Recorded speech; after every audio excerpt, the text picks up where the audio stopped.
So wait for well, JP can jump in. He might be running late. So so anyways, I sent him a text on Tuesday. Hey, this is Jason. He knows me. He knows the podcast. We're filming Thursday night. Can you come on? I'd like to get your input on the last Arnold, and I think the Brazil Arnold I think is coming up, right? And this was just, hey, Jason, like he knows my name. I think I can do that. What's the topic for the show? So that was his last text. So this was Tuesday. So I text him back. I tell him, what the topics are, what time we film, and everybody that's on the show. And so I get I hadn't heard back from him. So I posted. I always post our advertisement for our show when we're usually the day before we're going to record. So I tagged him in it. On my Instagram, just to kind of a reminder. Hey, we're recording this Thursday. I need a confirmation from you. So he sends me back this message. Basically, it started with, "Is this a joke? How dare you post something with my name on it and not put my picture?" And then I get a voice memo, and I'll let you guys hear this. Oh boy. You contact me to do something to your podcast, which is, I don't mind to do it. But honestly, I don't care because I do my own thing. And you post things and you post everybody and you post my name. Bro, you think that I'm one of the best bodybuilders in the world?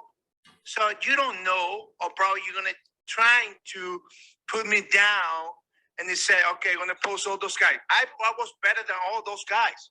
That's why you contact me, because when I talk, people listen. So, I think we ruined this. So forget about it. Don't contact me no more. Bye-bye. Hey, at least he said goodbye. Ian, I'm watching your face as you're listening to that. Wow. Hey. So he oh, and here comes JP, man. I might have to play it again. Yeah, you got to do one more time for JP. Yeah, I got to bring JP up to date. Yeah. Hello. What's up, JP? How are you doing? Sorry, I'm a minute late. You're okay. That's all right. We're going to play a game. Let's see if you can name that voice. Right. See if you. You're wrong, my friend. You're wrong. You contact me to do something to your podcast, which is, I don't mind to do it. But honestly, I don't care because I do my own thing. And you post things and you post everybody and you post my name. Bro, you think that I'm one of the best bodybuilders in the world? So you don't know, or probably you're going to trying to put me down and they say, okay, I'm going to post all those guys. I was better than all those guys. That's why you contact me, because when I talk, people listen. So, I think we ruined this. So forget about it. Don't contact me no more. Bye-bye. Who's that? You don't recognize him? No. Gustavo? Badell? Yeah. Well, I never talked to him, so I couldn't recognize him. Yeah. Well, apparently he's better than all you guys. And how dare I ask him to come on the show? What I was telling these guys is I was inviting him on the show, and I posted our advertisement, and I didn't put his picture on the advertisement, and he was and you can that was his response. Oh, well, That's what I got. And I was debating all day whether or not to put it on the show. So there it is. Anyways, I feel better now. So. Now. I did like him as an athlete, but this one is, Yeah, he's. I don't know if you've seen my old. I've interviewed him before. I know him. I thought he was a nice guy. Yeah, maybe he's just having a bad day. I don't know. Well, that's not a bad day. That's it's like I read in a book once, when you come across something like that, don't feel bad. Think about it could be you. So True. But remember, when people talk, he listens. Or when I talk, people listen. That was a commercial. It's a famous commercial or something like that. Something similar. I can't remember. It was the financial commercial. I There you remember. go. Yes. Yeah, yeah. When somebody talks, everybody listens, or something like that. Yeah. Yeah. Oh, that's okay. The other day, you want to hear this one? This is pretty neat. So I called this patient. I've never took care of him before, so I got stuck with him. So I call him, and it tells me, I'm like, hey, how you doing today? This is Doc. And he's like, oh, I'm doing great. I'm wonderful, because everybody wants to be me. I'm like, wow. All right. So that's how it starts. And then as I'm going through his labs, because you know how I do my labs, Jason, you guys, I go through everything in detail, just, to explain. He cuts me off and tells me, hey, I'm pretty well versed in medicine. I watch podcasts. Yeah. Wow. Yeah. Well, how do you think I feel with my job? I get the people that watch CIS and cops and stuff. Oh no, I watch cops. You can't do that. Yeah. I'm like, okay, buddy, tell that to the judge. Yeah.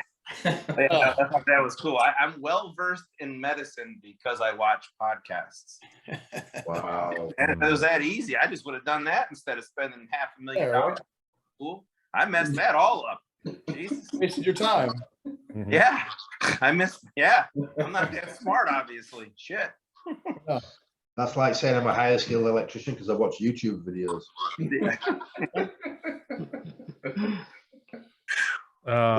Boy, Didn't you guys know that Ronnie Schweier that died, the bodybuilder? I knew of him. I didn't know him personally. Yeah.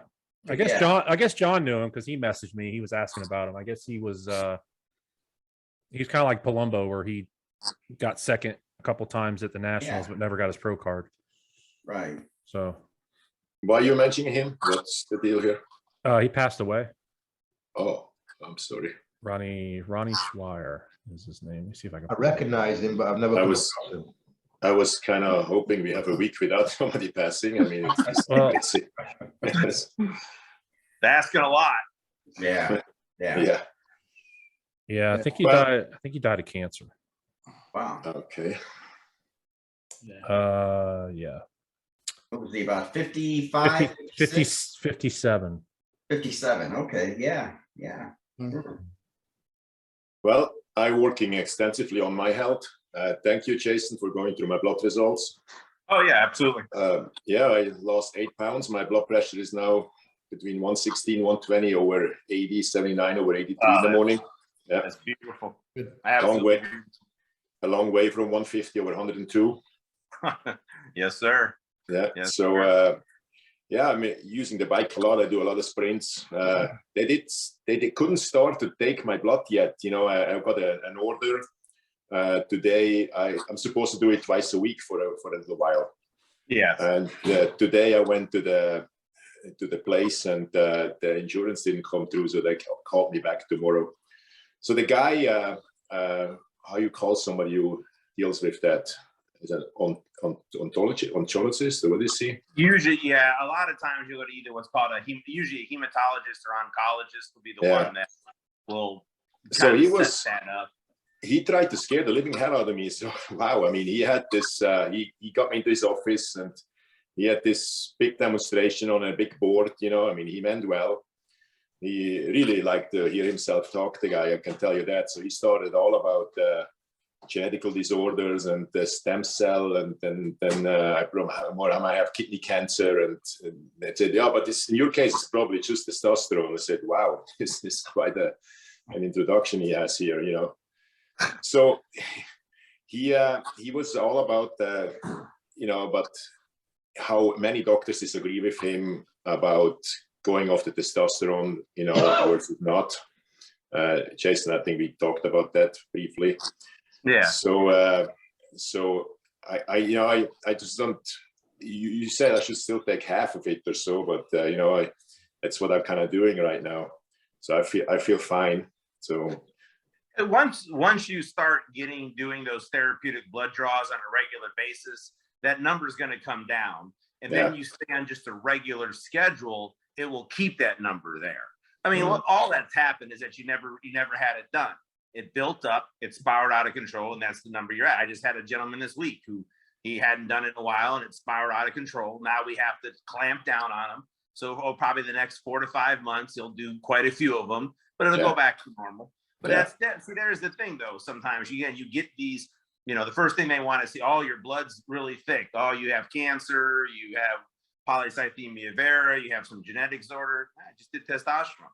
Oh, you got to quit it. Well, how about we do a therapeutic blood draw, maybe cut the testosterone down a little bit, and everything will be okay. Because like I told you when we did lab, went over everything. You all of us at our ages, and if we're on hormone replacement therapy, you can't come off of it. Your body needs the testosterone. We're not going to make it anymore. So if the body doesn't have the testosterone in it, you're going to increase vascular inflammation. You're going to cause constriction of the arteries to the heart. You're going to cause more issues with the body as a whole. So it's actually more detrimental, But that's, again, it's always everybody's first, oh, you got to get off that stuff. It's bad for you. Yeah, it's bad for you, except that God's been giving it to you since you were 11. So it can't be that bad, Hey, on Wednesday, I have the stress test. Okay. So that's usually, I assuming it's running on a treadmill, huh? Yeah, they're just going to do it. They basically hook you up to an EKG machine, and they'll put you on a treadmill, and they'll just keep going until basically heart rate reads up, and then I did not run. I did not run since I'm 20 years old. Yeah. Well, you can walk. I mean, I can't run if I tried. That's painful enough. But they'll incline it. You'll walk faster and faster and faster. So that's fine with my knee replacement. Run. That's fine with my knee replacement, though. Yeah, you can walk, and if it really is bad, sometimes they can do an exercise bike test. We've done those before. Don't do anything that's gonna cause your legs a lot of pain. You tell them that. I mean, I have no pain at all. I just never run, So yeah. All right. Well, I'm curious, what number? What when you get your blood test, Doc? What number or what thing indicates that your blood's too thick? What number are you talking about? So we look at what's on what's called the complete blood count. You're looking at the hemoglobin and hematocrit. Hemoglobin's the oxygen carrying capacity of the red blood cell, and then the hematocrit is the percentage of red blood cells in the blood itself. So really, for me, from a cardiology perspective, once that hemoglobin starts hitting that 17 to 17.3 range, I start getting a little antsy, and I'll put people on therapeutic blood draws about every 90 days. It gets up closer to 18, usually every 60 days. And then if it's over 18, then I'll have them do it every month until it's down. So those are the numbers that you're looking at. I was looking at my blood results. When I replaced my knee, June 2020, and I noticed that it was already pretty high there. I'm surprised why nobody said anything. It was 18.8. Yeah, see, that should have been. And that's my point. So really, your number is high, but it's been high for a long time. It's not something new. And again, if somebody would have just paid attention and look at that, you could have started this almost 2 years ago. Mm-hmm. See, this is, we don't have to talk about the bad stuff, but this is what happens to these bodybuilders and these athletes. So nobody's paying attention. Your blood's sitting at over 18. And it's been that way for 2 years. But the thing is, you've even been to medical professionals and they missed it or didn't pay attention to it because, hey, we're going to do your knee replacement, but I forgot to look at everything else. I just care about the knee. Well, you know what I'm saying? That this, like I said, this could have been changed and fixed a long time ago. Your heart wouldn't have had to be 2 years. It wouldn't have had to keep beating this thick blood, Yeah. That's actually a question I have, because I was just going to go over questions tonight. I'd been fielding questions these last 3 or 4 shows, and I hadn't get a chance to ask them. So I put them all down. And one of them was, what levels are typically elevated for athletes when getting blood work done? So a lot of times what I'll see in my athlete, like I said, you're looking at the hemoglobin and hematocrit, and that would be more from using any anabolic substances, because now you're making the body work more efficiently. Okay. And let me mind you, in that regard, that's what it is. It's a natural side effect, because what do hormones do? They make the body work more efficiently. So anything that's happening is that the bone marrow is efficiently making more cells, because we need more cells to carry more nutrients to more optimized physiology because of what the hormones are doing. Mhm. So that's one of the things you'll see if they're at. With my athletes, just to take away anything anabolic per se, you know, I go over with you guys all the time. We look at the kidney function, liver function. Remember, you're looking at creatinine and GFR. Well, and that's the filtration rate. But creatinine is a byproduct of skeletal muscle breakdown. So again, you take guys who work out, they're going to have more of an abundant amount of skeletal muscle breakdown than the average person. So again, that's what you have to understand. You're looking at labs, but who do these labs belong to? You follow me? Mhm. Again, you don't want it super high, but if, you know, 1.4, 1.5 would be high for the normal person. If you were, it wouldn't overly concern me. I'd say, hey, let's make sure we're doing some type of support supplement, making sure we're drinking plenty of water. Mhm. The next one you're going to see high a lot of times is the liver enzymes, because I tell people in my speech all the time when I see them, I don't care if you eat a Vicodin or a Flintstone vitamin, it's all got to go through the liver.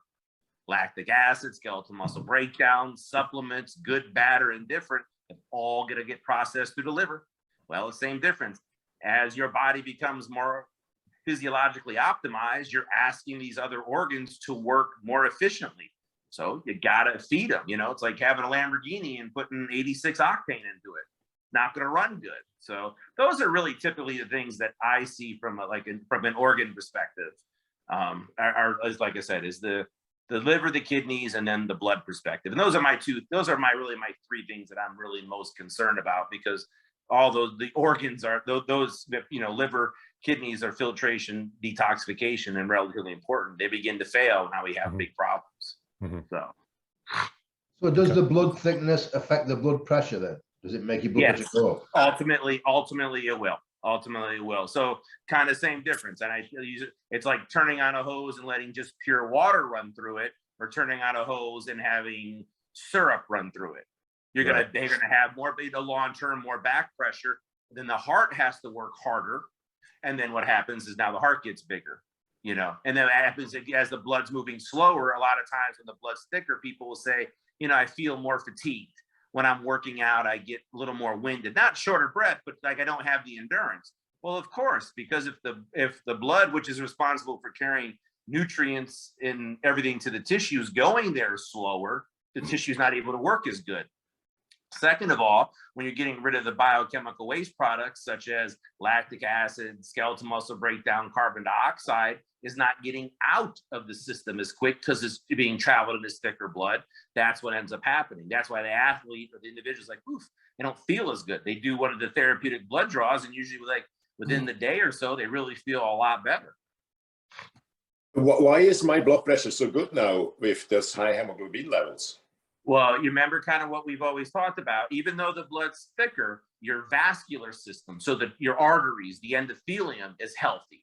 Remember, blood pressure, for all intents and purposes, is a vascular issue, not so much a heart issue. The heart becomes the issue after a manifestation of endothelial or artery issues for years, 5, 10, 15 years. But it does very rarely will come from the heart. It comes from the tubes and the pipes working backwards. Again, I'll use the analogy I do with my patients. It's like having a sprinkler system. Very rarely will the sprinkler pump go bad. It's the PVC pipe in the sprinkler head. Now, if you don't fix them or take good care of them, you're going to put more stress on the pump, which can cause the pump to go bad. So that's a simple analogy, but that really pretty much explains the cardiovascular system. Same difference, you know, use your blood thickness. But then I've had patients who are 350 pounds and blood pressure is 110 over 60. I'm like, I can't get my pressure that low. But again, then their vascular system is okay. You follow me? That's what you have to keep. So, you know, with my issues that I had 6 bypasses, would that have been caused, or could it have been a cause of having high blood pressure in the past? Yes. Yeah. Yeah. Like I said, I think it was, yours is kind of a manifestation of everything. You know what I'm saying? High blood pressure. Because the thing is, you know, you don't know your pressure's high. You're not going to, and you'll know it's high when it's dangerously high. You know, become dizzy, maybe blurred vision, bad headache. But, you know, if somebody's sitting 145 over 90, 150, 160 over 80s, 90s, they're really not going to feel that. You follow me? You're going to walk through life as normal. But now you've done this over years and years and years. Now you're destroying that endothelium or the arterial system, which is going to backflow. You know, again, when you destroy the endothelium, you're going to lay down the bad cholesterol to try to fix it. There's your plaquing, okay? You get unstable plaque that ruptures, all the bad stuff comes out, causes the coronary arteries or the arteries in general to spasm or lock down. Now your lack of blood flow, there's your heart attack. Yeah. I have another question for you. One of my friends from England posted on his Instagram the other day about having I believe it was some kind of calcium test. Yeah, coronary artery calcium score. Should I get that done next time I get my blood? Can I get that done?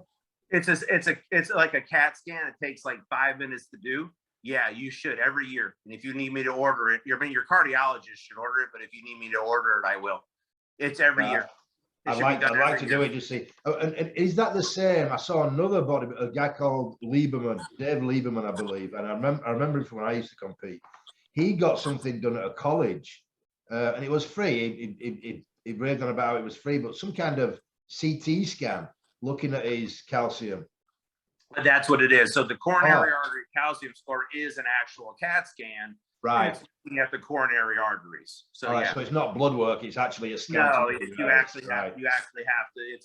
It's an imaging. So instead of doing a heart cath where they go up the groin, it's again not as accurate as that, but it is a way to look. Again, I run on my cardiac patients and my athletes. I run an echocardiogram and a coronary artery calcium score every year. That gives me at least a general overview, plus my additional labs, to kind of see where everything is.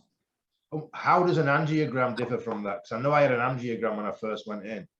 Yeah, so that now they're actually going to go through the groin, use the camera to go up through the coronary arteries and they'll actually visualize the calcium, visualize the blockage, and see what's going on. This is just going to I love the test, but you can't solely rely on it because remember, it's a calcification test or a calcification score.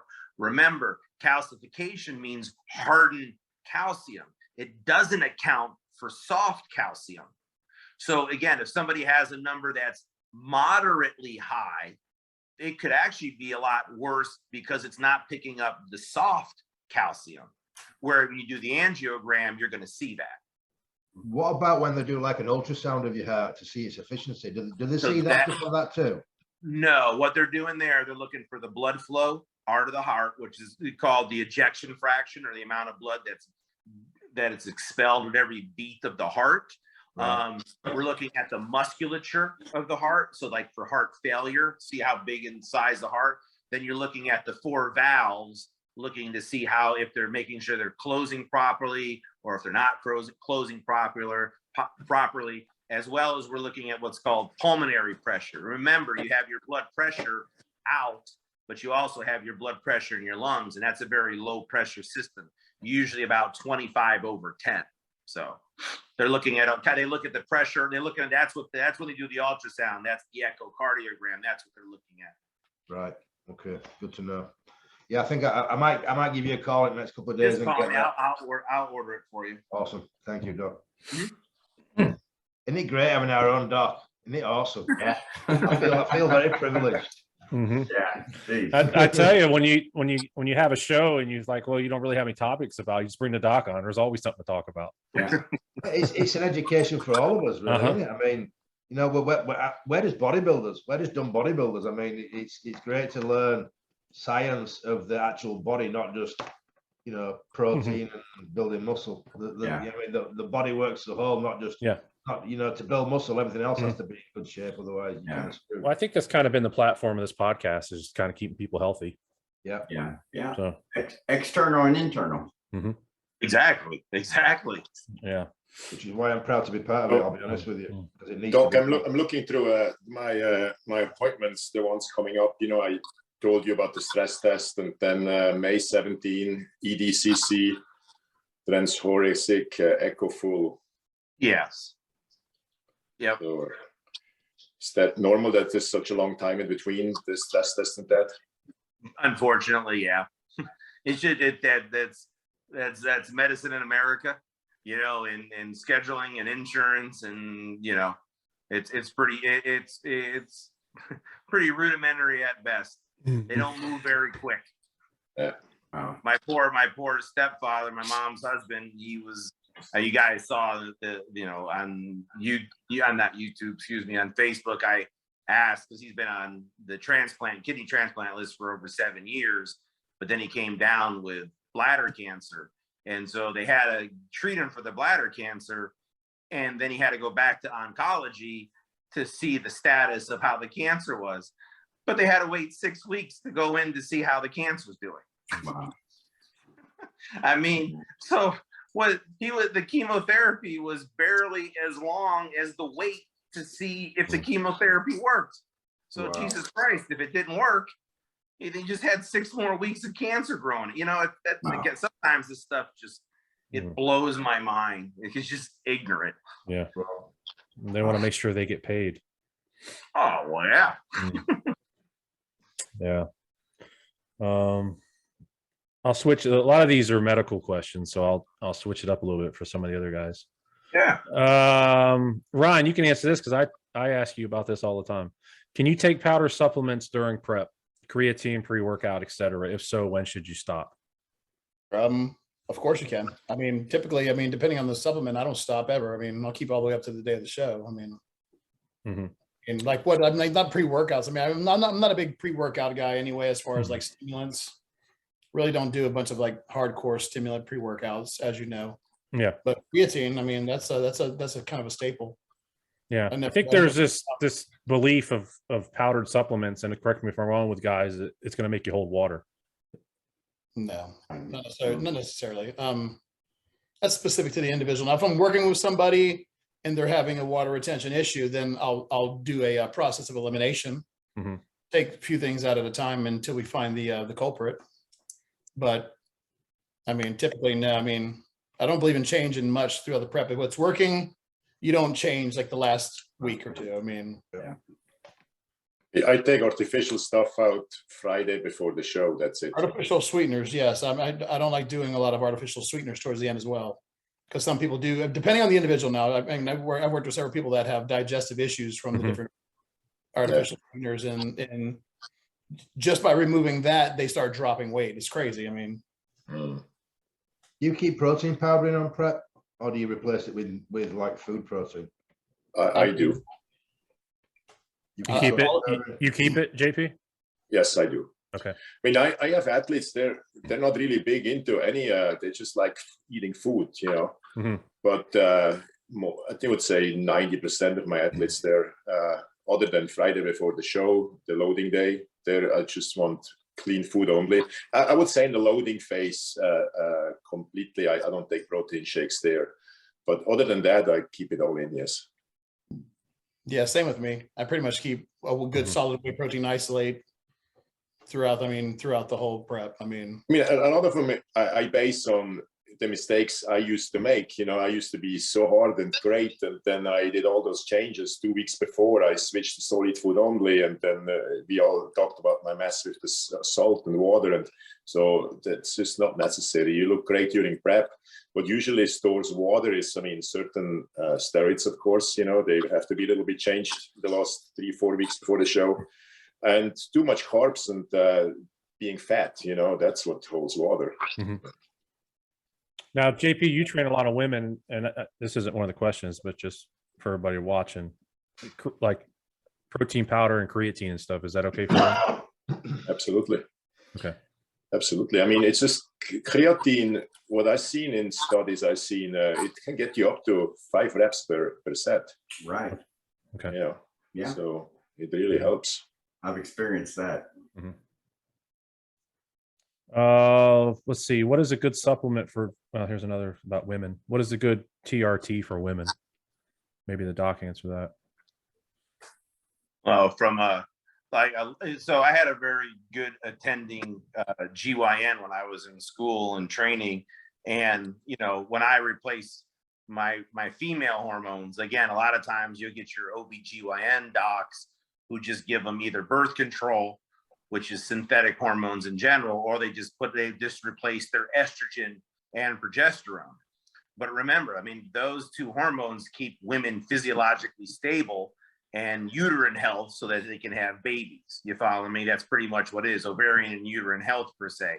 But it does nothing for their get up and go, zest for life, motivation, mental clarity, libido, the ability to exercise, recover, and so on and so forth. That's their testosterone. And they make testosterone just like guys make testosterone. They've been making it just as long as we have. They just don't make as much of it. And actually, all their estrogen comes from testosterone breakdown.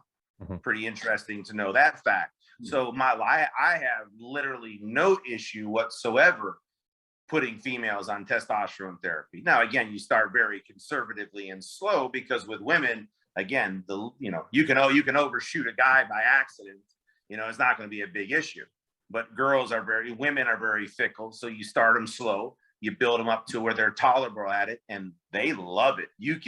I tell you what, it's funny. You'll see my females know when it's blood work time, because they know they're about to run out of their testosterone a lot of times faster than my guys will. That's pretty interesting. With my females, I pretty much try to connect them, the ones who are locally, with a hormone doctor here. I don't want to deal with the dosage for females because I don't know much about it. So my wife takes, I think, 37.5 milligram a week from her hormone doctor. So I try to connect them all with a doctor, or ask them to go to a hormone doctor. I want the doctor to take care of that part.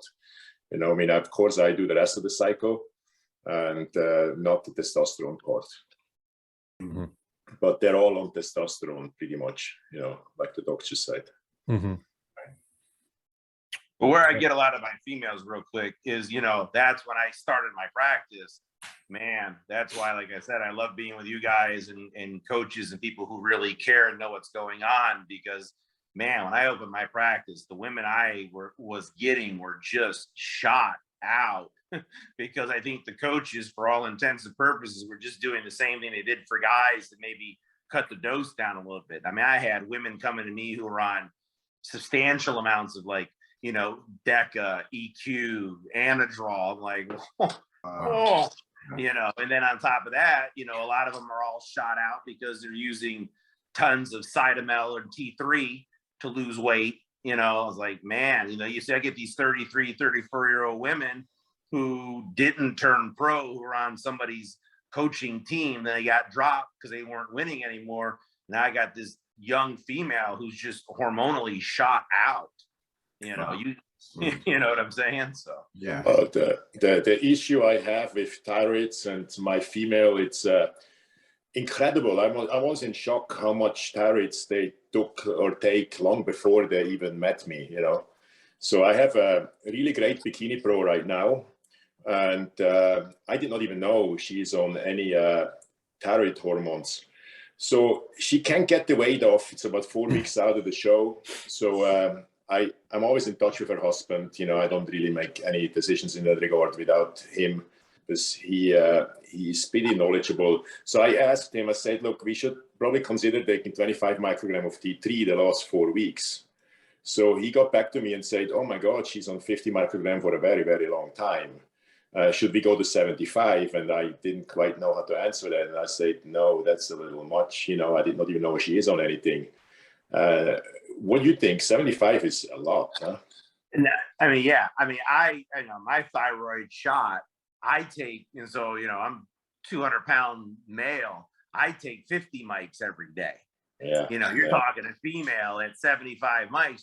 Again, you got to be careful. Next thing you know, the thyroid increases cellular metabolism and workload. Next thing you know, you can send them into tachycardia or an advanced heart rate. You can send them into a goofy rhythm. You know what I'm saying? You can burn them out. But then you talked about, like you guys talk about the the water weight gain and kind of the bloatedness even towards the end of the show and end of prep per se. Well, really what a lot of that comes down to, like you said, it may be the drugs, but remember, these athletes have been working really hard. What are they releasing? They're trying to protect themselves. They're releasing cortisol. What's cortisol going to do? It's going to mobilize sugar. It's going to mobilize fat. It's going to rise inflammation, which is going to make you hold on to water. So next thing you know, you override somebody with thyroid hormone, their body's going 110 miles an hour nonstop.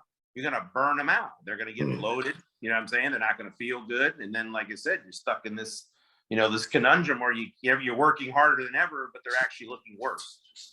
So usually what I do is I don't have any T3 on my females program. So when they start prepping.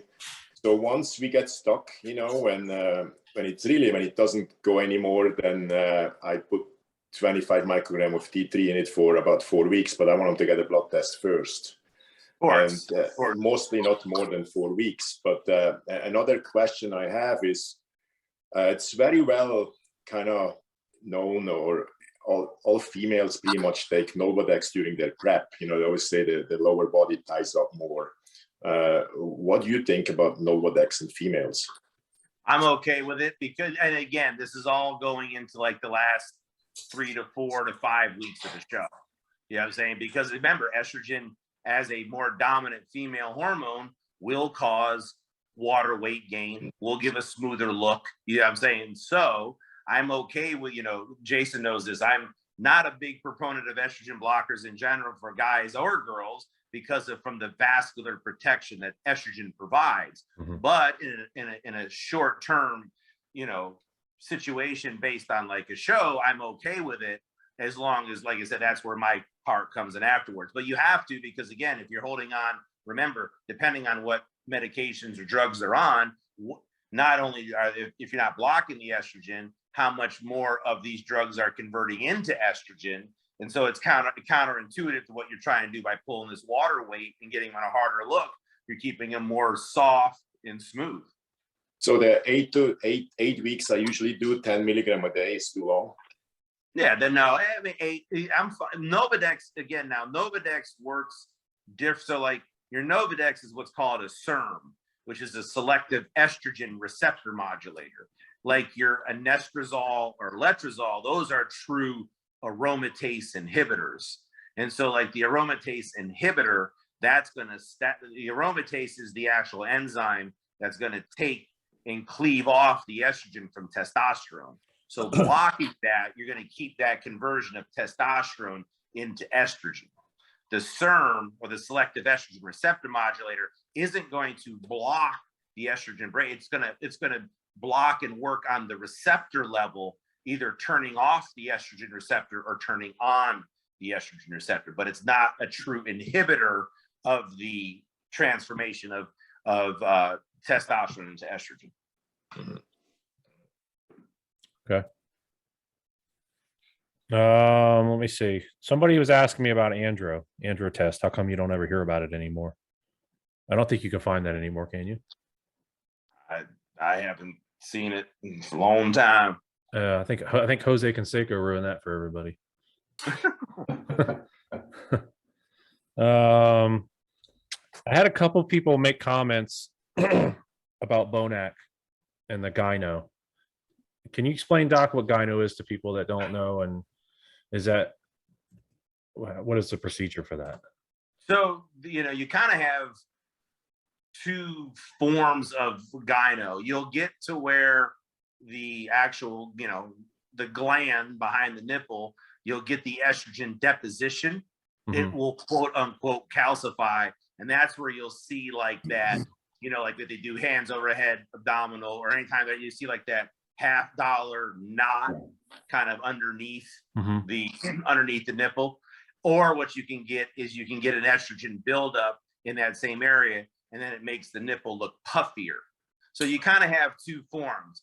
If you don't have the actual mass or hard knot, you can use an aromatase inhibitor. Usually I'll use letrozole because it's strong You do that for about 4 weeks, 3 times a day, and you'll see that kind of begin to go down. Once that knot has truly there, now again, that gland has separated, and so that deposit's there. You have to go in and actually remove that. By removing it, 1 of 2 ways you can do now. Again, you want to make sure you have a really good surgeon that can do it, because you see a lot of the old gyno surgeries, what they do is they just basically cut around the nipple, pull it up, cut the tissue out, and then stitch the nipple back to the chest. And that's where, like, if you look at The Rock or you look at people who have surgery, they have that indented nipple. It looks aesthetically not good.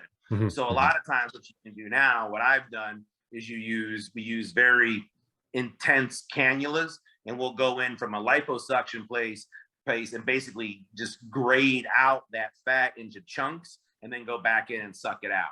You still may need to go in and get the gland completely removed, but that's an alternative, because you can then go in, pull out the fat, break it down, and then also sculpt that chest a little bit as well, because all that's going to start to, kind of just migrate to the side of the chest and underneath here. Will that take care of the problem for good? Will that take care of the problem for good, or can it still come back? Now, if you remove the gland, you're taking away the problem. Now, if you go in there, if you don't completely remove the gland, you just remove the fatty deposit and tissue, there's a chance it can come back.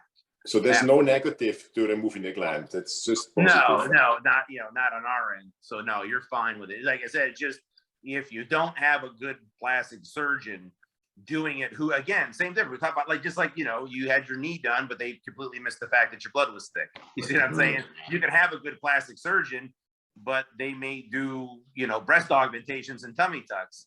Yeah, they've been trained in gyno, but that's not their specialty. So again, they don't really know. They can do it, but it might not be the look you're looking for. And that, like I said, the only negative to doing it is the fact that aesthetically, it may not come out right. So I just seen pictures of an athlete of mine who removed them in Colombia, and it really looked like he was done by Hannibal Lecter. I mean, they really, that's exactly what you're talking about. So there's still, the American system is as bad, as flawed as it may be, is still probably one of the best in the world, because you do have to worry about when you go out of country. I had a patient go and do a mommy makeover in Mexico, and next thing you know, basically her breast started to rot off. So you save your, and really at the end of the day, guys, you're not saving that much. If you're going to do stuff, then do it. If you're trying to save a couple $1,000, you might want to kind of reevaluate, So do it in America, it costs you 20 grand. Do it in Mexico, it costs you 10 grand. Well, but now look at you. You went from mommy makeover. Now you got to have a complete mastectomy. You're going to have radical reconstruction of your breasts. I think that wasn't the best idea. You kind of defeated the whole purpose of what you're trying to accomplish. And let me ask you this, Doc. Yeah. Now, I've seen males going through puberty that have gyno. Yeah. Yeah, that's exactly what I was going to say, Phil, because it happened to my brother. Okay. Yeah. Yeah. I remember seeing that. You'll see it now more than ever, because we're such an estrogen overstressed non-activity culture. Right. So these I've talked about before. I am stunned with my practice and the amount of gentlemen who are under the age of 35 that I have them on some type of replacement therapy, because they just do not have barely any testosterone. They already had, like I said, they got gyno. They got gyno to the fact where it's not even like puffy nipples. They literally have side breasts. What I'm saying? Like literally, and these are some of these kids, they're kids. They're 17, 18, 21 years old. This is bad. Now, that has a lot to do with the diet. Yes, diet and activity, because again, remember, doesn't matter what the cow, whatever the cow eats is what you're eating. Hey, I might be eating chicken. No, chicken's supposed to be good for me. Yeah, but I think we said it before on the show. You take a baby chick and turn them to overweight, full-grown chick where they can't support their own bodies in 45 days.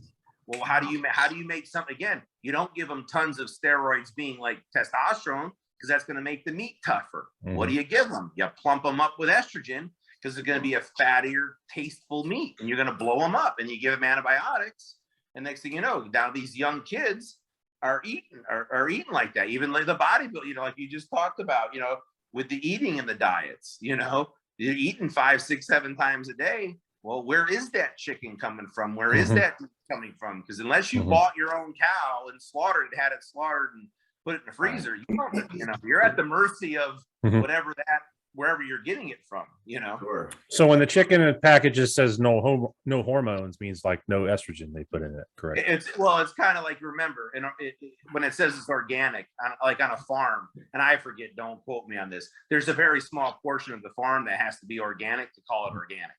Oh, well, there's things I hear you can say that they can do and still call it organic. You know what? Well, it was like the no saturated fat per serving. Well, it had to be per serving. Well, like just say like potato chips. It wasn't even one goddamn chip. It was like a quarter or a tenth of a chip. As long as that, then you could say that it was no saturated fat per serving. Well, nobody eats a tenth of a chip. You see what I'm saying? They eat you know, so the little small bag of Doritos that you eat, well, you blew through that, but you presented it as, hey, I can eat this because it doesn't have any saturated fat. This must be good for me. Nah, that's so much. Like we talked about with the diet sodas, the methylglyoxal, the glyoxal, 100 times more potent to the brain and in the body than sugar. And then it turns down the satiety center of the brain, which is the satisfaction. So you and I, we all go to McDonald's and I get, you know, fish sandwich and I get a Diet Coke. I'm like, hey, this is pretty good. I had a Diet Coke with no calories. But in 2 hours, I'm starving because I wasn't satisfied from the meal I had because the methylglyoxal has shut down my satisfaction of eating. So I eat again, and then I eat again, and I eat again. So the more diet sodas I drink, the more I eat. There you go. So you shut down the satiety level. Yeah, exactly. Yeah, you get no satisfaction. You eat for 2 reasons. You eat because you're hungry, and you eat you eat because you're hungry. You want to be full, and you get satisfaction. So if you don't get satisfaction, you're going to continue to overeat. And then, like you said, there's your safety. And then if you're then you're leptin resistant. Leptin lets you know that, hey, you're full. We're good. Don't eat no more. But then as adipose or fat cells continue to grow, they, more leptin resistance. So then you just, hey, I'm hungry, so I'm gonna eat. Now you just battle it back and forth. So since there's a lot of chicken in my house, what chicken can you buy? That it's hard. I mean, you have to spend the money, find the places, or even like I said, people now are getting to the point where you're visiting the farms at which you buy. You can actually go buy meat from the farms. A lot of people I know are actually going out and buying. It's expensive, but they'll go buy a cow. Sure. Yeah, I used to buy a whole cow in Switzerland, but here I wouldn't know where to go. Yeah, see, that's not my area, but that's but it's just you can only do the best you can with it. But that's what I'm saying. A lot of these athletes, well, I'm eating all this food, but is it really as good as advertised? And I'm going to go ahead and say no, because even if you look at a lot of these athletes, even the pro guys, look at over the past several years, getting a little better, but look how bloated they were. I know a lot of it had to do with the growth. I get it. But I'm saying, look at these guys' bellies now. Again, they're bloated, but it's from, now it's more and more and more eating. But the digestive system can't handle it as well. You follow what I'm saying? So, you guys remember when KFC and Popeyes ran that ad, carb-free chicken? All their chicken was carb-free. that lasted a couple of weeks. I think they got sued or something. Y'all remember that? No. Yeah, the no carb chicken. That's funny. Years ago, I used to ask clients when I was training them, I said, do you eat to live or do you live to eat? And a lot of people just love food. It's for boredom reasons, for just whatever. Overeat. Emotionally. Yeah, I got that's another one. Speaking of carb-free, my wife is, of course, she's a bikini girl, so anything carb-related she hates. So we went to an athletic club in Vegas, and I seen this oatmeal cookie there, and it was so freakingly good. And she's like, "What's that?" I said, "That's a carb-free oatmeal cookie." she ate 5 of them in the car. Till I finally told her, "Jesse, there's no carb-free oatmeal. You know that." Yeah. She was so freakingly mad at me. Oh man, Oh, that is funny. that is funny. That is. Got a sense of humor, JP. I'll give you that. Yeah. Gotta keep smiling. Yeah. Yeah. Yeah, exactly. Hey, Doc, I got a question for you. Where's she at? What's your opinion on DHEA? Very good, because remember, DHEA is going to be produced in the adrenal glands, and it runs down the lineage of making testosterone. You have your DHEA to your androstenedione to your testosterone production. So even like my personal story, like a couple of years ago, I run extensive blood work, but I threw a DHEA, and now I throw it in on almost all my patients, at least new patients when I start them out. Like my testosterone was good, 12, 1300, everything's good, but my DHEA was like 46. Like it's terrible.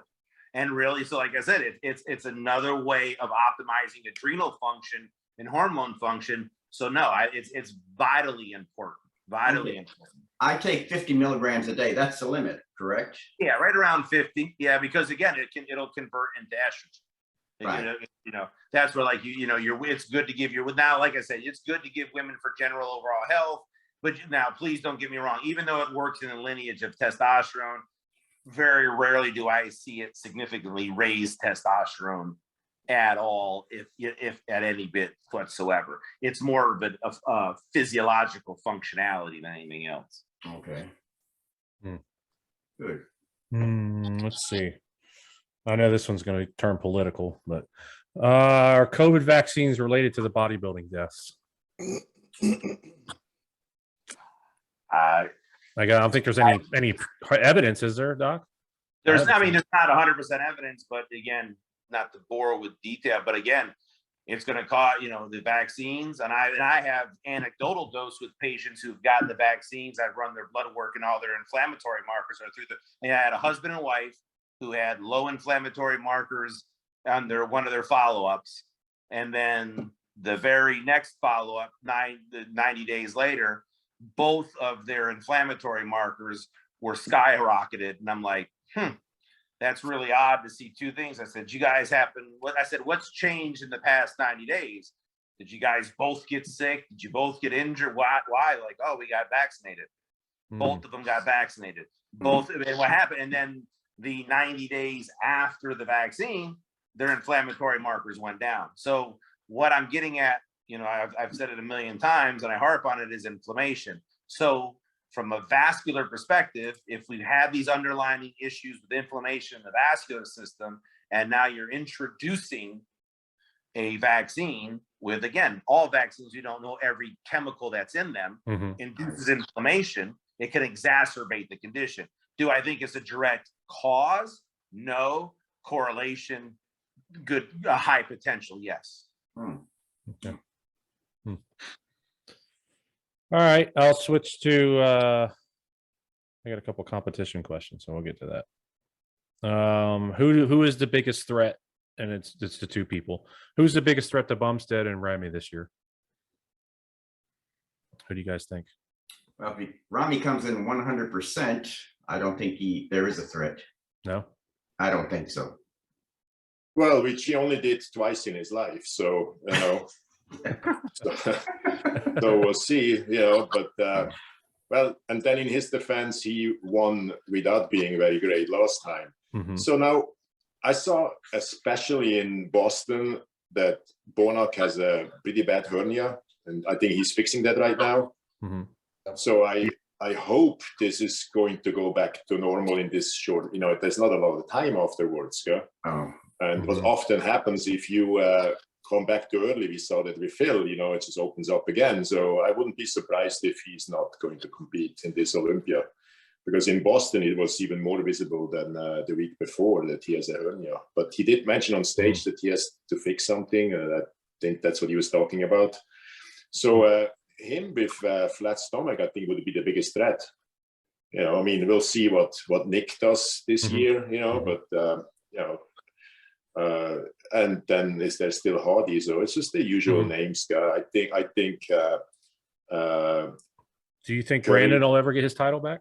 Brandon can never ever beat Romy. You know, it's just not. I mean, except Romy is totally off, of course. You know, I mean, Brandon is good, but those weak parts will never, ever, ever, ever come up. And it's different, you know, depending on who he has to beat. You know, but when you see Romy's legs, this is all and Hardy next to it. This is always going to look very, very skinny. You know, downstairs.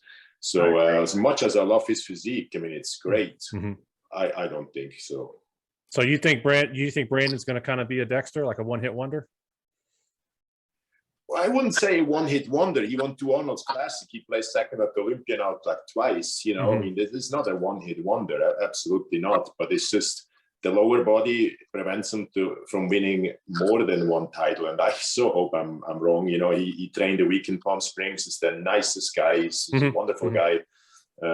By far the most pleasant to look at, but I'm afraid he will not win again.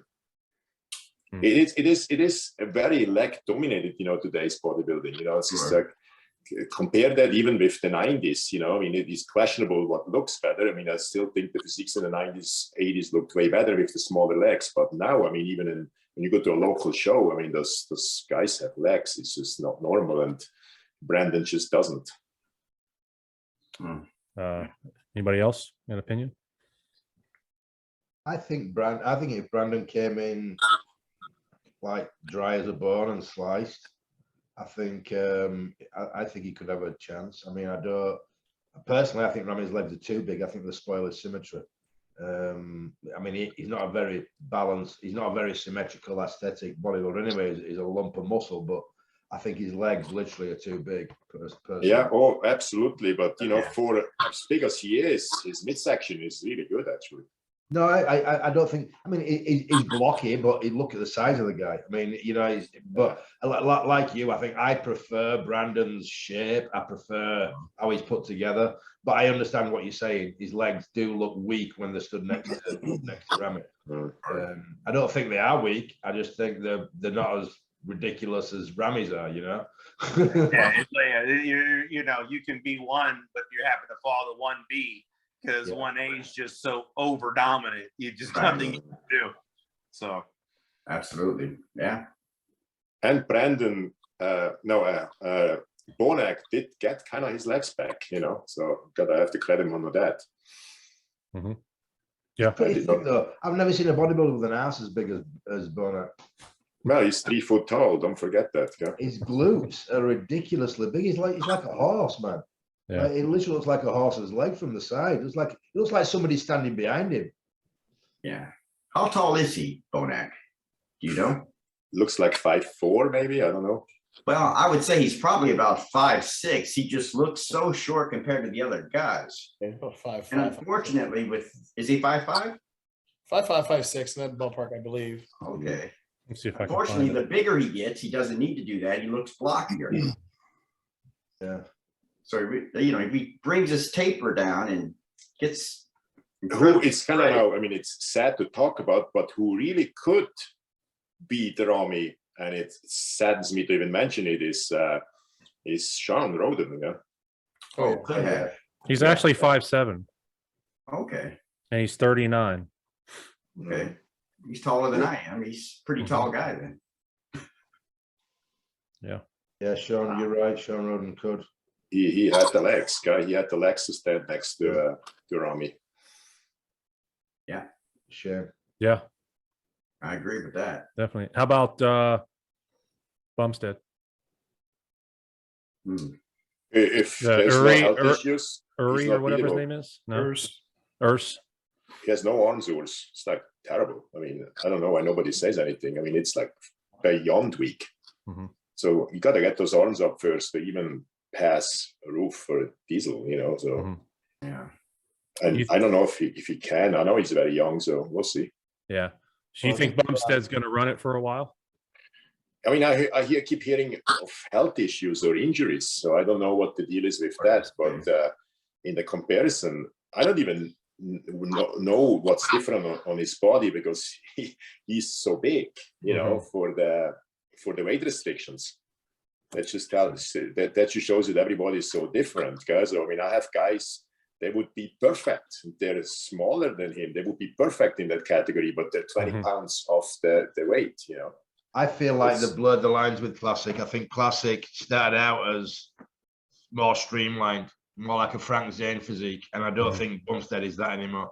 I think Bumstead started out as that, but I don't think he's that anymore. I think, to me, Bumstead's a bodybuilder. Well, you know, it's funny you mentioned that because he just did an interview on Generation Iron saying that he wants, before he retires, he wants to do an open. I think that's where he belongs now. He's got that big. Yeah. And I think honestly, I think Classic, it always happens that the lines get blurred and they shouldn't, you know. Men's physique should be men's physique, but now you've got bodybuilders in board shorts. Classic bodybuilding, I think they've changed the height weight restrictions a few times, right? Right. Probably, yeah. Why didn't they just stay with the height weight restrictions they had? You know? Yeah. And the thing is, I don't think a height weight restriction defines you as Classic. You know, and you're going to get a lot of guys trying to do dangerous things to reach that weight limit, and then try and balloon up and be at the top end of the weight or exceed the weight limit on the day of the show. I think it should be a visual thing. I think it should be, I mean, that's how we do it. But like Classic bodybuilding should be a visual look. You can get 10 guys, all the same height, all the same weight. Don't mean they're all Classic. 3 of them might be Classic. The others are hardcore bodybuilders, but they're all the same height and same weight.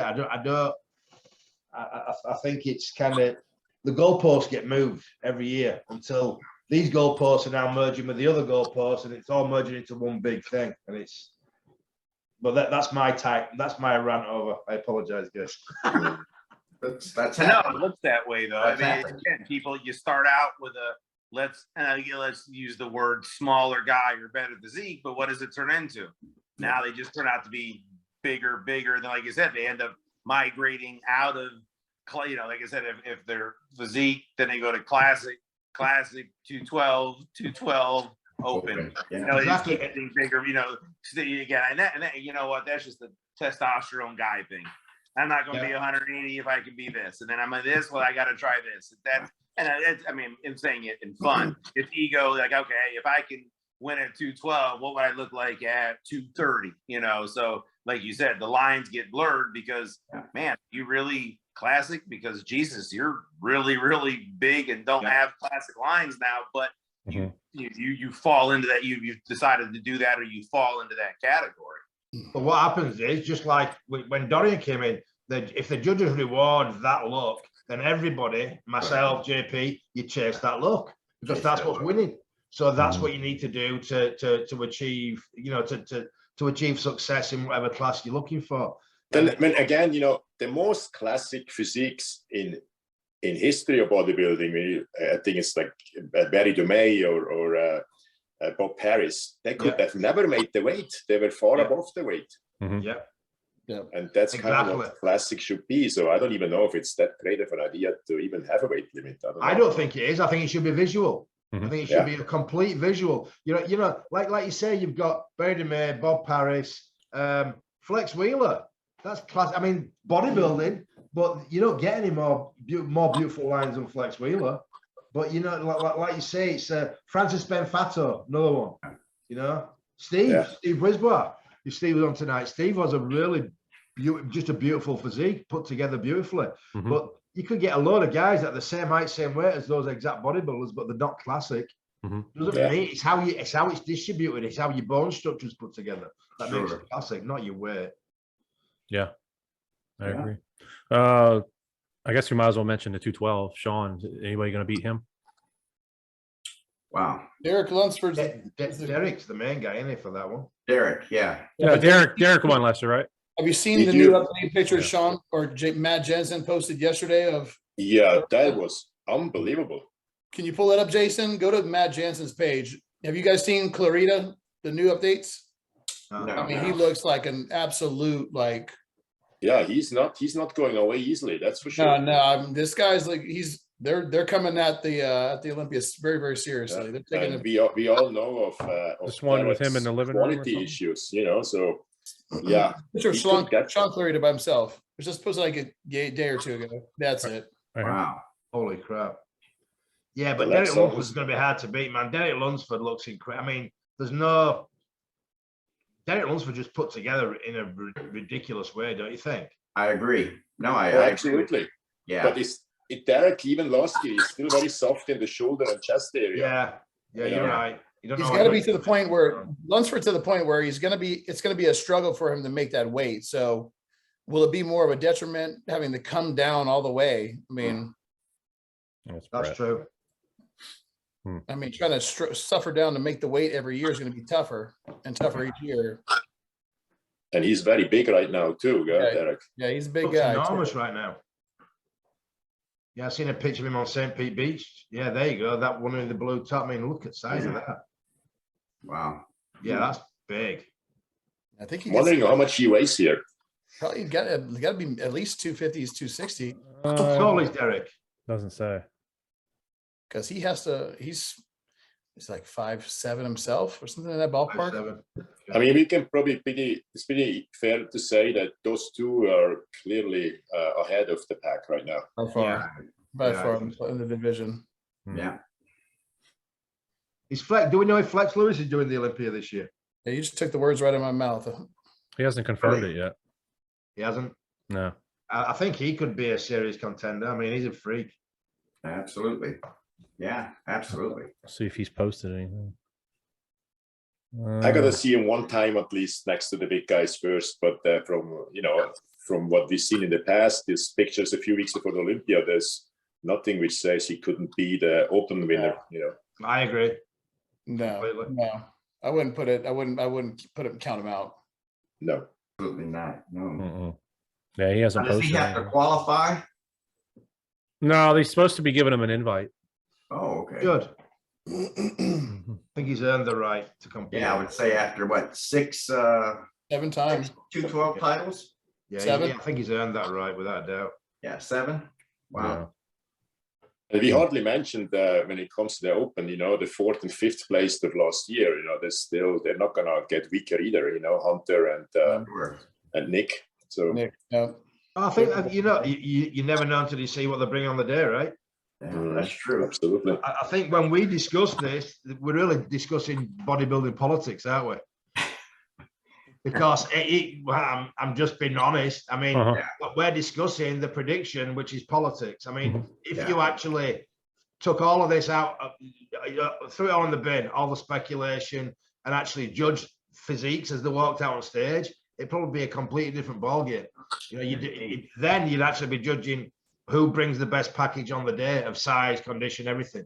And you can speculate, but like you say, you don't know what Nick Walker's going to look like. You don't know what Hunter's going to look like. You really don't until they all come out there. But it's a lot of it's speculation, which is to a certain extent bodybuilding politics. Judging without politics would be the easiest thing in the world. Absolutely, wouldn't it? I wish they could do it. I wish they could figure out a way to do that because it'd be the fairest thing in the world too. Yeah, the judges are just too connected to the sport. I mean, remember when you do guest postings and thing, you run into those guys all day long or all year long. So it's kind of very hard for them to be disconnected from that aspect of bodybuilding. Oh, But the judges have their favorites too.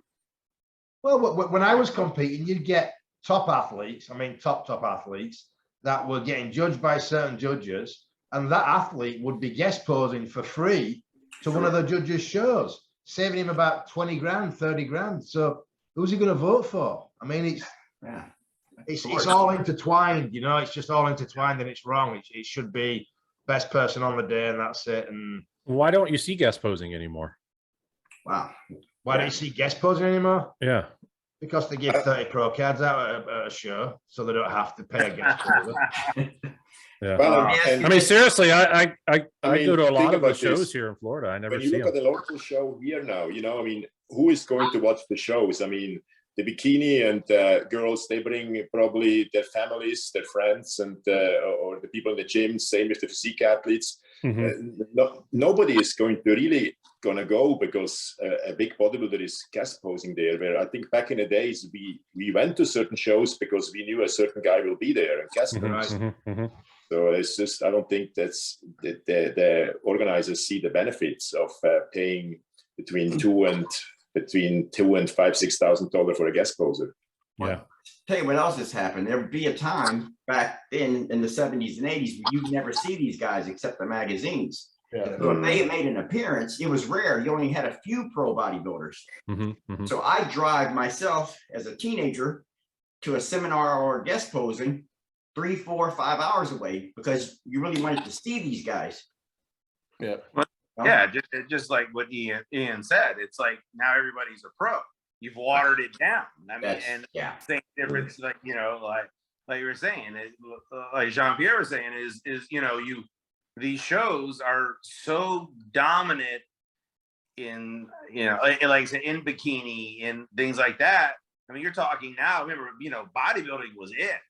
90%, 95% of your competitors were bodybuilders. Sure. Now, I mean, Jesus, some of these shows I sponsor or I go to, I mean, you got less than 10 bodybuilding. They put bodybuilding on first, get it out of the way, because we still got 3 hours of bikini to go to. So yeah, I mean, and like you said, are you going to pay Brandon Curry $5,000 to come guest pose when nobody gives, like you said, it's everybody's family that's there. So nobody gives a shit to see him. It wasn't beneficial. Yeah, like when I was a kid, living in Jacksonville, used to have the First Coast, and that like Ronnie Coleman would come. So this show would sell out because he was, it was a big deal.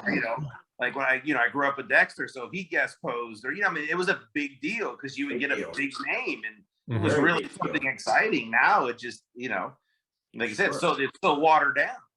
Yeah. Like you say though, I mean, to me as a show promoter, it made sense to me, and how I've been brought up my whole life. I guess it's just ingrained in me that you start off with the smaller, less experienced athletes, and you build up the show, and you finish with the heavyweight men or the tall class bodybuilders. That's like the finale, and then you guest poses near the end because that's another kind of finale. Nowadays, it's the opposite. You have to do the opposite. You have to put your bikini girls on last. You mentioned physique guys on last because that's where all the fan base is.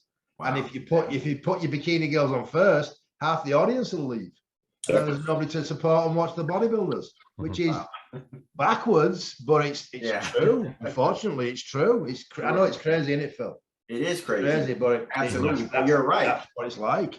You're right. The fan base would be for the others, for the bikini and most of the other categories.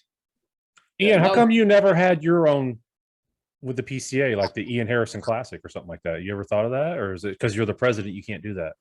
No, I absolutely could do that. It's funny you should say that because I really, it's one of my pet peeves is that. I'll be honest with you. Is it? I like Arnold did the Arnold Classic, and there's been a few others, but it's not about me anymore. I've had my career. It's now about the athletes that are competing now, and I don't think for me to have an Ian Harrison Classic with a trophy of me and a medal with me on it, to me would be just completely egotistical on my behalf.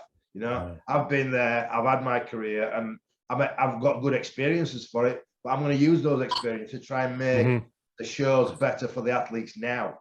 I mean, but one of my goals is to actually manufacture trophies from our previous year's winners so that those athletes that win can be immortalized in stone and actually have a trophy made of them. But they're the current athletes. I'm not.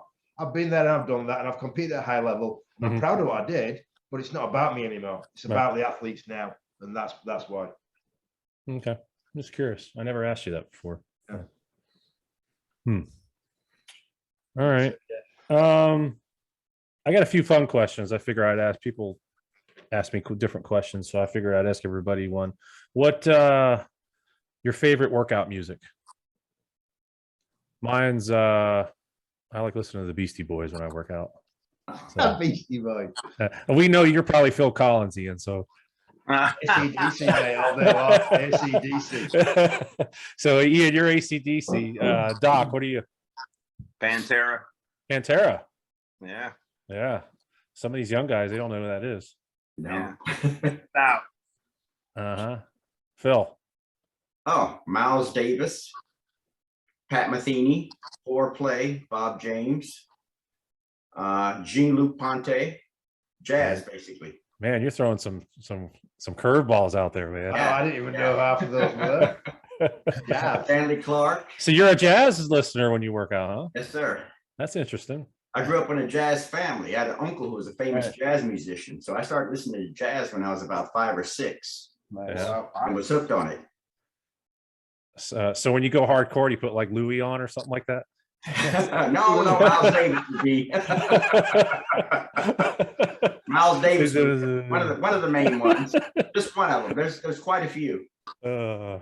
Stanley Clarke, George Duke. Yeah, these are old school jazz. Ryan, I know you're a heavy metal guy. You got anybody particular?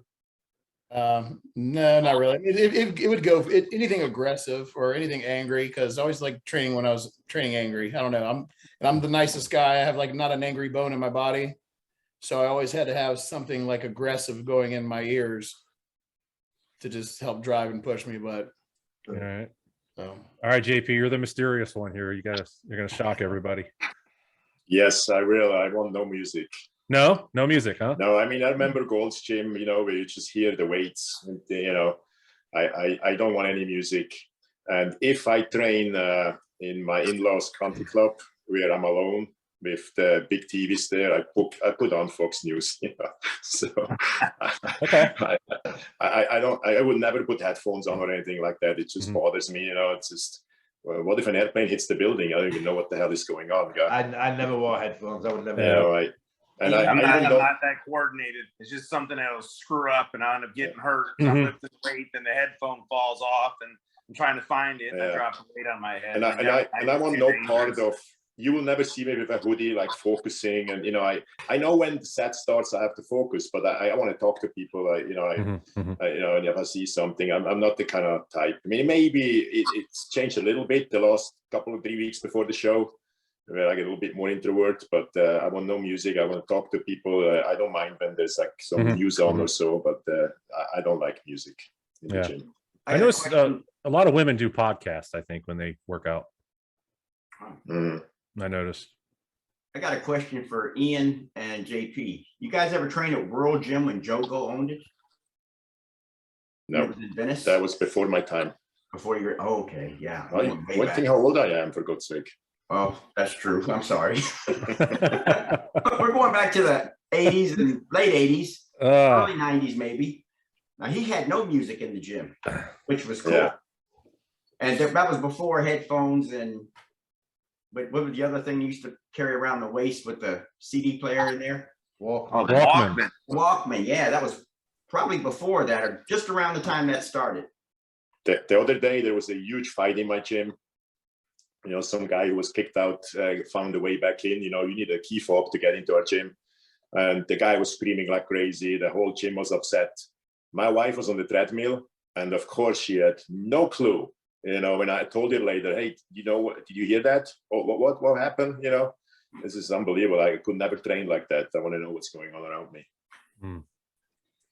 Cool. All right. Favorite cheat meal? Mine's Italian, pasta, pizza. Yeah, absolutely. Spaghetti and tomato sauce and cheese. I want no disturbing proteins in it or so. I just want a ton of cheese on top of it and a good sauce, absolutely. Yeah. I will say I did one show one year and I went to Olive Garden. I had about 5 baskets of breadsticks and I'll never do that again. I was in bed for 2 days. Then when it comes to like after show meals, when I used to kind of have a couple of nights, then it was like the Sara Lee croissants with butter and honey. Oh, yeah.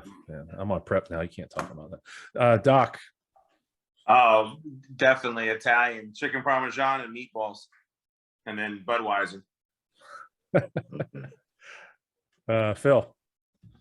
Believe it or not, the only thing I crave, it's called coconut ice. It has no sugar in it. It looks like ice cream, but it's made from coconut. Really? Very hard to find and very expensive. Comes in like a pint container. You start to sound like whenever I see it, I'll buy as many as they have just to stock up on it. So far, Phil's sitting at World's Gym, listening to jazz and eating coconut ice. I got them all figured out. And he throws a curveball at us completely out of left field. Jesus. They didn't call me the Enigma for nothing. Yeah, that's true. Ian, what's your favorite? I used to like. I sometimes crave pizza, but usually it'd be like sweet stuff, like pastries, vanilla slices, after 8 minutes. And Oh, then we I'd remember have- the vanilla slice story. Yeah, the vanilla slice story. Yeah. I was talking to my brother earlier today, actually. Yeah. Because we're going over for the universe, so in fact, I think when I go to England, I'm going to have to find some vanilla slices somewhere and treat myself to Yeah. one. Ryan. Well, definitely Italian says I'm Italian, and Italian. that or sushi, man. I'm a big sushi. Yeah, Yeah, I like sushi. Big sushi guy. But that's what you make yourself sick on it because you need so much of it. See, at least like you eat Italian, there's a point where the body just can't do anymore. You know, because you just get so bloated or you just pass out. But like sushi, you just keep eating it. It's like a dog eating cupcakes. You just eat. When you figure out you're done is when you're sick. You're like, too much. No shut off point. Yeah. All right, last one. I put your favorite place you've ever competed. And it could be just visited or whatever, but mine was Ireland. I competed in Ireland a few years ago for the Police Olympics. That was one of the best countries I'd ever been to. But you guys, Doc, where's the favorite place you've been? You know what? I'll tell you what. The favorite thing in all this, because I always had like worlds are always held like in weird places like West Virginia or any stuff like that. For me, I'll tell you just from the coolest thing ever. I was 15 years old, and my mom bought me a ticket to the Olympia when it was in Orlando, and she let me go by myself. And so she bought me the VIP where I had got to eat breakfast, dinner, you know, got to go to lunch, go to pre, and I had this little book, and I got everybody's autograph. That, if you want to say coolest thing, that was the coolest thing. Okay. All right, Phil, here we go. The favorite place to compete would have been Sweden, the Mr. Universe in '85. I've always wanted to go to Sweden. A lot of family members there, my European family, and 5,000 fans. Really? Pack, yeah. Wow. 5,000 fans. You don't see that anymore. Not really, no. And it was just the men's Mr. Universe. There was no women's, just the men's. That was one of the best competitions I think I've competed in. Ian.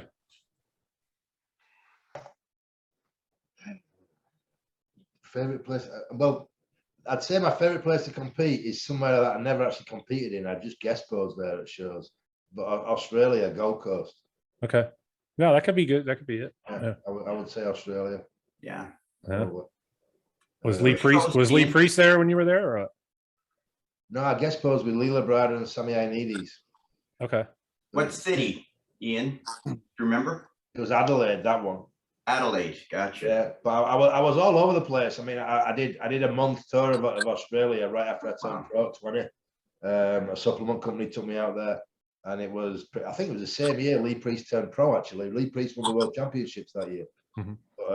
Yeah, that was a great trip. I think they had the NABA World Championships there. Samir Banu was competing with NABA that year. It was 1990. And it was a cool trip. Some brilliant food and some really brilliant people, and just a cool place to be. Yeah. Wow. I was only 20. I think I turned 21 when I was there. Oh wow. It was pretty cool. Yeah, I'd like to go to Australia. It's one place I'd like to take my family. Actually, we've been to a lot of places, but I'd like to take my wife and kids to Australia. Yeah. My grandkids now, I guess. That's a lot of plane tickets. It is a lot of planes. Yes, Tell you what, the way gas prices are right now, I just bought a plane ticket to go to England for the Universe in May. How much was that? Nearly $900. Oh, round trip. Yeah, but that's like double what it was last time I paid to go. Wow. Yeah. Like twice the amount. It's ridiculous, but it is what it is. Yeah. Yeah.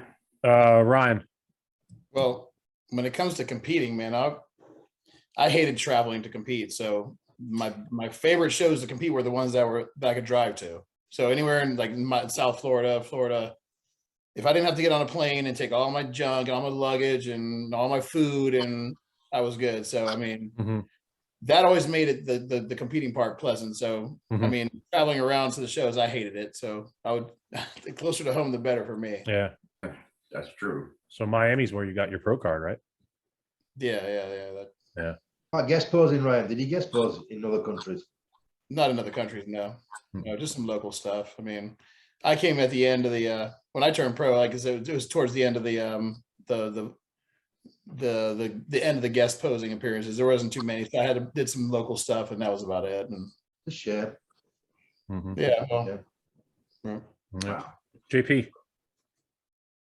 Well, it's competing versus guest posing. There's a difference when it comes to my favorite places. So I'm with Ryan, Zurich.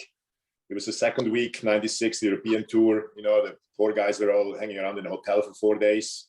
So a little break between the first and second week. I lived 15 minutes away from the stadium. So I looked absolutely fantastic there. It was so much easier, you know. And probably big crowd. It was totally sold out. It was absolutely a fantastic event. Guest posing, there's two most fun in Rio. Don't want to go into details too much. Yeah, be careful, your wife might watch this. And yeah, there was she was probably not even alive then. And of course Japan, because of the ton of money we made there, you know, in Japan. I didn't hear you. No, I almost spit my water out when you said that. I catch it. Because now the thing with Japan paid for first class flights. So, you know, of course I said I'm only booking my own flights. So they paid me 10 grand for the flight, 6,000 for the guest posing.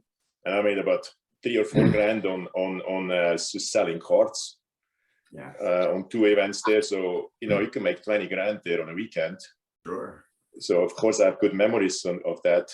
And they treated you very, very well there. You know, people couldn't believe how big somebody like me is in Japan. That was great. Let me ask you this, JP. Did you sell photos there? 8 by A lot. 10s? Oh, a lot. I mean, I bet you could sell out.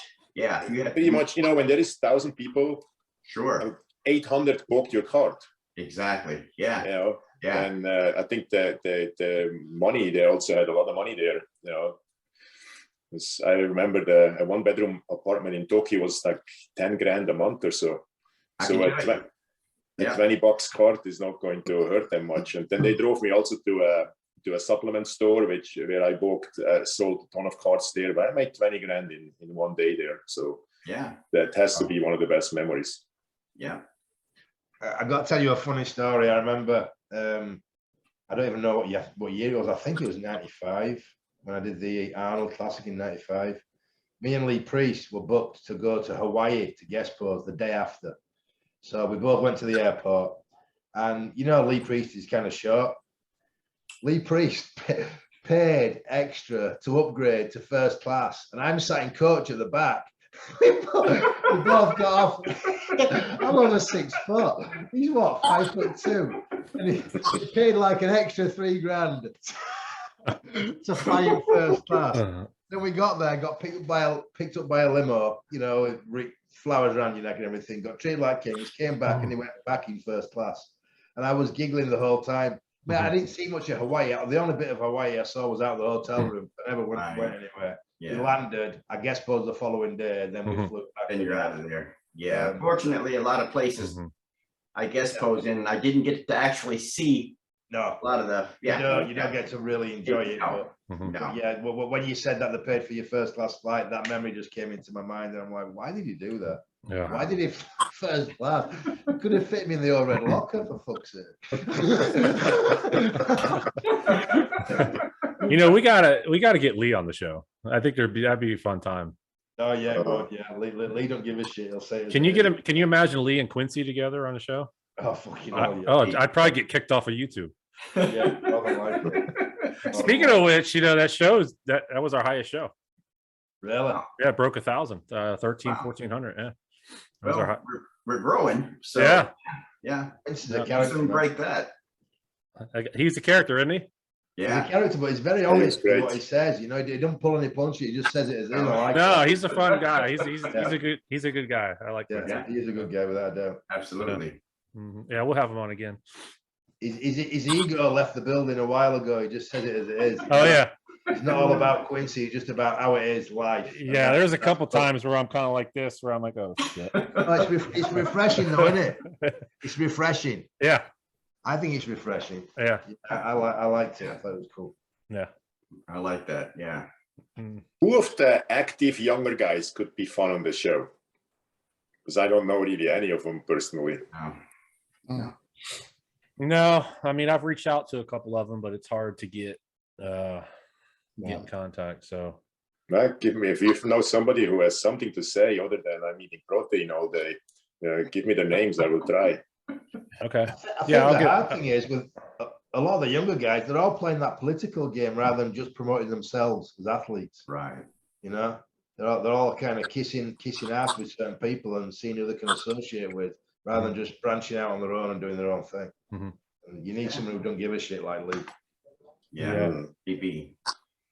Yeah, yeah. We'll have to come up with some stuff and try to get some fresh people on here. So that's all I got, guys. Yeah. So Great. cool. Let me do my plug. We got about 3 weeks and the gym's open. Cool. Oh, Yes, it came out yes. incredible. It came out incredible. So my guy finished putting together all the equipment on Sunday, and man, it started out as a place for me just to hang out, and now this thing is turned. It's got a whole mind of its own. I mean, you guys are going to be impressed when you see it. It's really come out far better than I could ever imagine. We got a couple more things we have to get finished before I open to the public, but it's going to be a good time. It's a lot of big buzz about it. And it's really going to be a good time, a good atmosphere, a good time, the stuff we're going to do there. So when does it officially open? When do we get to see it? There's a couple things I need to get done. We're getting the electronic door. It comes next Friday, so they'll put that in. We have the big fan coming in like the week after that, and then the sign goes up, and then that's it. We're ready. So I'm hoping the middle of April. You know, it's out of my hands. Like, I mean, I got to train it this weekend. I thought it was the greatest thing in the world. It was just great. It's my own place. Like I said, it was just a lot of fun. And I don't know why, if I've trained a million different places, but it was really cool. It was a lot of fun. I mean, guys, the public's going to really like it. The atmosphere is going to be great because it's kind of old school, like just a really good atmosphere though. Like, you know, you got to have your shit together when you come there, you know? So.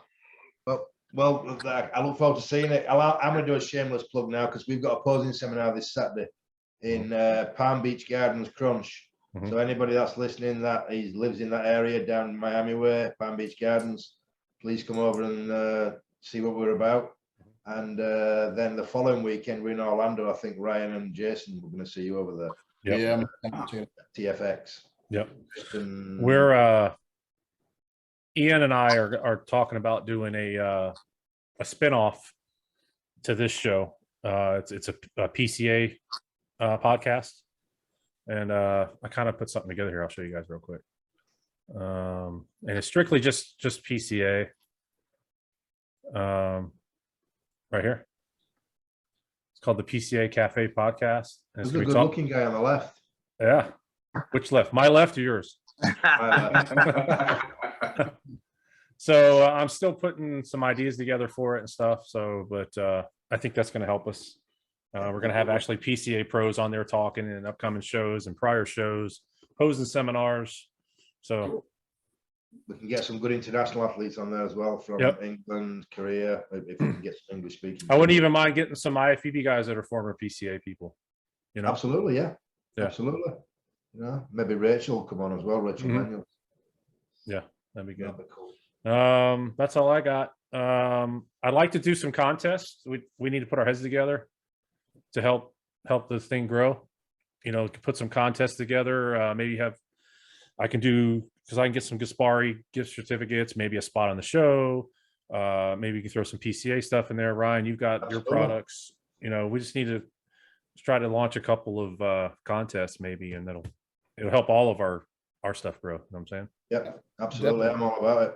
So Yeah, I'll do something. Like I said, maybe, we'll, again, because as we have a farther reach, then maybe I'll even, do something to where if somebody, whoever we pick to win or whatever, I'll go over all their blood work with them. I'll do a consult with them at no cost, go over the lab work and just kind of set them in the right direction, something. I'll do my part, whatever you guys need. okay.